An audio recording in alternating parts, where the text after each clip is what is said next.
Bienvenue sur Footis, la chaîne où l'histoire du football prend vie. Aujourd'hui, nous allons plonger dans le parcours incroyable d'un joueur qui a redéfini le football, Lionel Messi, ou comme on l'appelle souvent, la Pulga de Rosario en Argentine au plus grand stade du monde. Voici l'histoire fascinante du septuple Ballon d'Or. 1.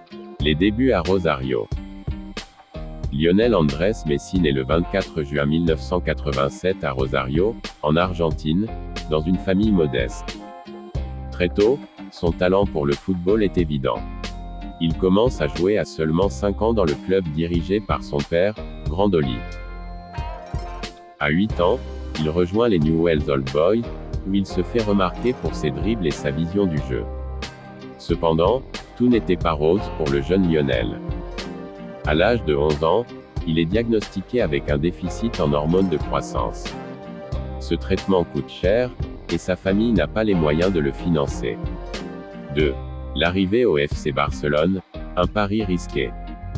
En 2000, à seulement 13 ans, Messi part pour l'Espagne avec sa famille.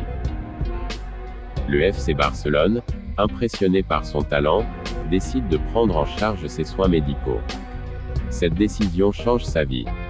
Lionel intègre la Masia, le centre de formation du Barça, et se fait rapidement remarquer.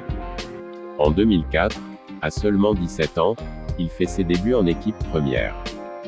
Dès son premier but, face à Albacete, le monde comprend qu'un génie est en train de naître. 3. La montée en puissance. Sous les ordres de Franck Rijkaard, puis de Pep Guardiola, Messi évolue aux côtés de légendes comme Ronaldinho, Xavi et Iniesta. Entre 2008 et 2012, il devient le symbole du tiki-taka, le jeu rapide et technique du Barça. Les titres s'enchaînent.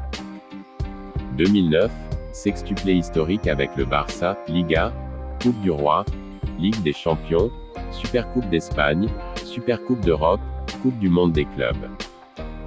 2012, Messi inscrit 91 buts en une seule année civile, un record incroyable qui reste inégalé. 4. Les rivalités et la gloire internationale. Messi ne serait pas Messi sans sa rivalité légendaire avec Cristiano Ronaldo. Pendant plus d'une décennie, ils se disputent les ballons d'or, offrant aux fans une époque dorée pour le football. Avec l'Argentine, cependant, les débuts sont plus compliqués. Après plusieurs finales perdues, notamment la Coupe du Monde 2014 et deux Copa América, 2015 et 2007, Messi connaît une immense désillusion et envisage même de quitter la sélection. Mais en 2021, il remporte enfin son premier trophée majeur avec l'Argentine, la Copa América, en battant le Brésil chez eux au Maracanã. 5. L'apogée à la Coupe du Monde 2022.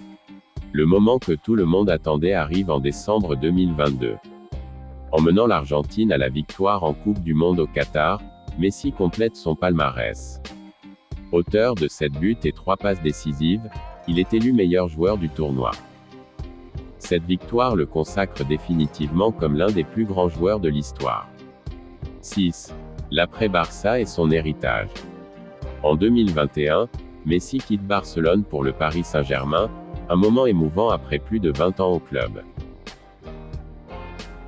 Aujourd'hui, il évolue à l'Inter Miami, en MLS, où il continue de démontrer son talent unique tout en partageant son expérience avec les nouvelles générations.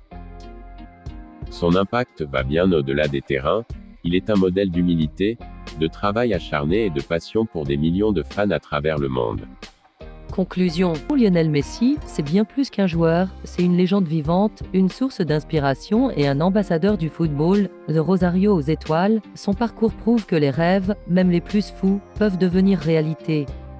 Si vous avez aimé cette histoire, n'oubliez pas de liker, partager et vous abonner à Footis. Dites-nous en commentaire, quel est, selon vous, le plus grand moment de la carrière de Messi? Merci d'avoir regardé et à très bientôt pour une histoire footballistique.